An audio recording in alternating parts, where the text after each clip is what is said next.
जानते हैं कि हर साल सिर्फ महाराष्ट्र में ही 20 लाख से ज्यादा गणेश मूर्तियां खरीदी जाती हैं और दिल्ली जैसे महानगरों में ये संख्या हजारों तक पहुंच जाती है। सोचिए, एक ही दिन में लाखों घरों में बप्पा विराजमान होते हैं। गणपति बप्पा मोरया। हर साल भाद्रपद आते ही गणेश उत्सव की धूम मच जाती है, लेकिन इस आस्था और खुशी के माहौल में एक सवाल खड़ा होता है।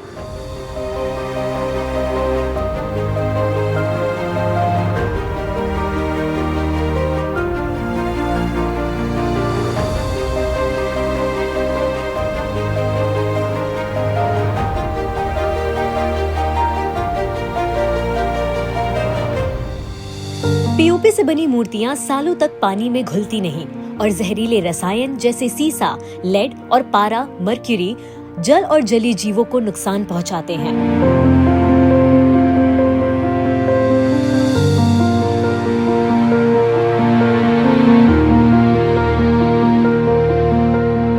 लेकिन फिर आया बदलाव जब नमामि गंगे स्वच्छता अभियान, मिशन लाइफ जैसे पहल सरकार की तरफ से शुरू की गई, जिसने कई मायनों में प्रकृति को संभाला और निखारा। और इसी जागरूकता ने जन्म दिया एक नए आंदोलन को, इको फ्रेंडली।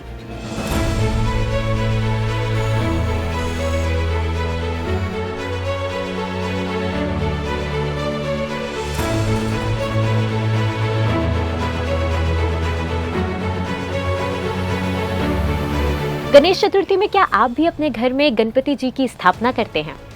तो इको फ्रेंडली गणपति जी की मूर्ति कैसे बनती है, आइए मेरे साथ देखिए कि किस तरीके से मिट्टी से यहाँ पर मूर्ति बनाई जा रही है और उन्हें पेंट किया जा रहा है।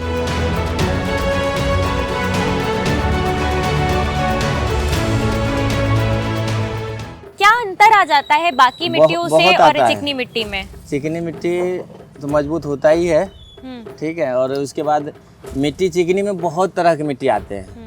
अभी बम्बई के लिए लीजिए सारू मिट्टी, सारू मिट्टी का अलग ही करिश्मा है, ठीक है। और कलकत्ता की मिट्टी लेंगे वो भी चिकनी मिट्टी में आता है, लेकिन उसका भी अलग मतलब तौर तरीका है।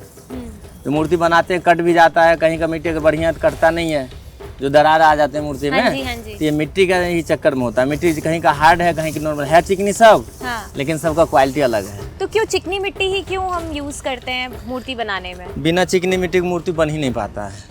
रेतीली मिट्टी लेंगे वो हाथ में आएगा ही नहीं, वो हाथ में लेते ही टूट जाता है, वो काम करेगा ही नहीं। रेता है तो वैसे पकड़ेंगे टूट जाएगा। अच्छा, मतलब ये काफी ठोस होती है, मजबूत होता है। मिट्टी की खासियत तो आपने जानी, लेकिन बीएमसी के आंकड़े मिट्टी के वितरण को लेकर क्या कहते हैं, आइए आपको बताते हैं। बीएमसी का निशुल्क वितरण 2023 में 400 टन वितरित हुआ, 2024 में 600 टन वितरित हुआ, 2025 में जुलाई तक 910 प्लस टन वितरित किया गया। वहीं 1000 प्लस टन तक पहुंचने का अनुमान लगाया जा रहा है। बीएमसी रिपोर्ट के मुताबिक 47% मिट्टी वितरण में वृद्धि हुई है, अगर आंकड़े देखें 2024 से 25 तक में। तो मतलब पीओपी की जो हम मूर्तियां देखते थे, वो कितना नुकसानदायी रहती है? वो बहुत चीज में नुकसान है। उसका कलर भी देखिए एनामेल पेंट करता था। पीओपी तो ऐसे गलना है नहीं, उसे साल 2 साल भी रख दें, 5 साल गारंटी लेता हूँ। वो कहीं सड़ जाए तो मुझे बता दीजिए। अच्छा, नहीं गलती है? गलेगा ही नहीं। वो धीरे धीरे दीमक उमक लगते लगते बहुत सालों बाद जाके खराब होता है। वो भी पानी के अंदर रहे तब। पानी को दूषित बहुत ज्यादा करता है। क्या परेशानी आती है अगर क्या दूषित करता है? कितना इम्पैक्ट पड़ता है इनमें? देखिए, जल में अगर जैसे जमुना में डाल दिए, तो उसमें पानी, वो पक्षी पे पानी, मछली है और भी जानवर, गाय भैंस जाके पानी पी लेता है, तो उसके लिए नुकसान है। तो सारे बीमारी बनते हैं इसमें। अच्छा। हाँ, इसीलिए वो सब बेकार होता है। और मिट्टी है ये, तो घर में सारा काम इसका हो जाता है, डीजल भी हो जाएगा। और पौधे लगा लिए, फर्स्ट क्लास फूल का पौधा दे देते हैं, साथ में बीज सब दे देते हैं। अच्छा, गमले के साथ बीज वो सब मिलता है। अच्छा, कस्टमर को इतना फायदा है, गमला ही देंगे मूर्ति एक साइज का और बीज दे देंगे। पौधे मतलब विसर्जन हुआ उसके बाद पौधे लगा दीजिए, 10 दिन में 15 दिन में फर्स्ट क्लास पौधा निकलेगा।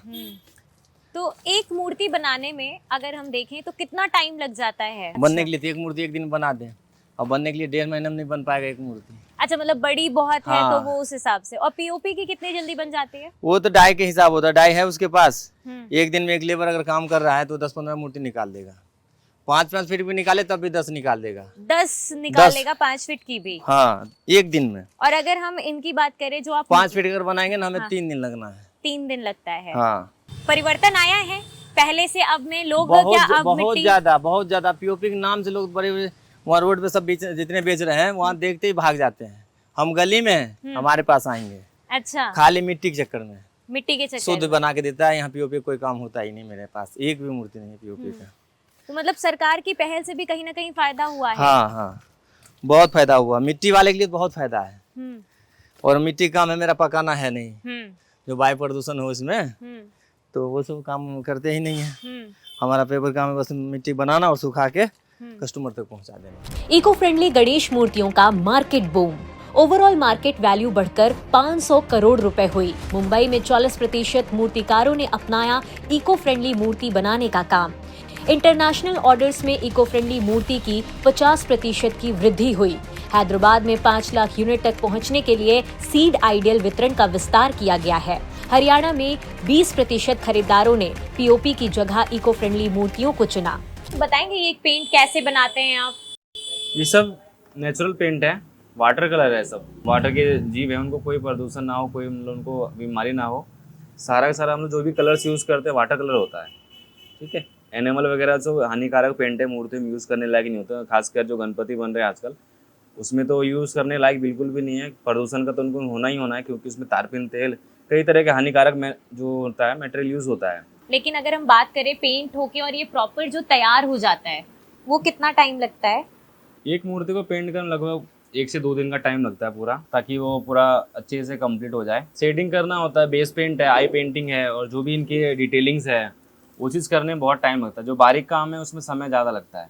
बाकी हम लोग मशीन का यूज़ करते हैं, स्प्रे पेंट वगैरह कर लेते हैं, तो थोड़ा सा किफ़ायती होता है और समय बचाव होता है।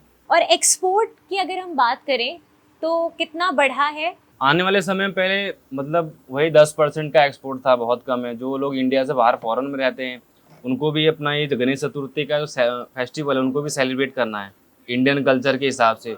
तो आज के टाइम में एक्सपोर्ट का जो बिजनेस है मूर्तियों का और गणपति का लगभग 70 से 80% बिक गया है, मतलब बढ़ गया है। मतलब आगे आने वाले टाइम में और बढ़ जाएगा। पहले मान लीजिए बहुत कम एक्सपोर्ट होता था, साल में 2-3 कंटेनर चले गए गणपति के। अभी के नॉन स्टॉप मंथली कम से कम 100 कंटेनर आते हैं बाहर के लिए मुंबई पोर्ट से। बहुत ही ज़्यादा बढ़ गया है इसमें एक्सपोर्ट का। आप लोग का कितना रोजगार बढ़ा है इस चीज में? हमारे हिसाब से कला के इसमें इंडस्ट्री में बहुत रोजगार बढ़ा है। पहले हम लोग 10 मूर्तियाँ बनाते थे 2010 के करीब, आज हम लोग 4000-5000 गणपति तैयार करते थे पूरे दिल्ली एनसीआर और फॉरेन के लिए, बाहर एक्सपोर्ट तक का। 4 से 5000 गणपति स्टार्ट हो जाते हैं मेरे पास, बनते हैं। पूरा साल हम लोग इसमें मतलब अपना समय देते हैं, तब जाके ये क्वांटिटी हमारी पूरी हो पाती है। अगर मैं गवर्नमेंट के इनिशिएटिव की बात करूं तो कितना फायदा हो रहा है कारीगरों को? जो गवर्नमेंट का इनिशिएटिव है, जो उनकी स्कीम चल रहे हैं, नमो गंगे और ये स्वच्छता भारत जो अभियान चल रहा है, इसके हिसाब से लोगों में जागरूकता बहुत आई है। अपने शहरों को साफ कर रहे हैं, देश को स्वच्छ कर रहे हैं। इसी में जो हमारा फेस्टिवल है, बहुत ही ज़्यादा प्लास्टिक वेस्ट होता है जो फेस्टिवल यूज़ होने वाला है। मूर्तियाँ बनती थी पहले पीओपी की, लोग कहीं भी विसर्जन करके छोड़ देते थे, वो मूर्तियाँ टूटती थी, लोगों को पैर आता था, वैसे ही पड़े रहते थे, कोई डिज़ोल्व नहीं होता था। पूरा समुद्र है जो, और ये हमारी नदियाँ, बहुत प्रदूषण होता था इसमें। तो हमारे सरकार के हिसाब से जो चीज़ वहाँ पहल चलाई जा रही है, लोगों में जागरूकता बढ़ रहा है, लोग अब इको फ्रेंडली की तरफ स्विच हो रहे हैं।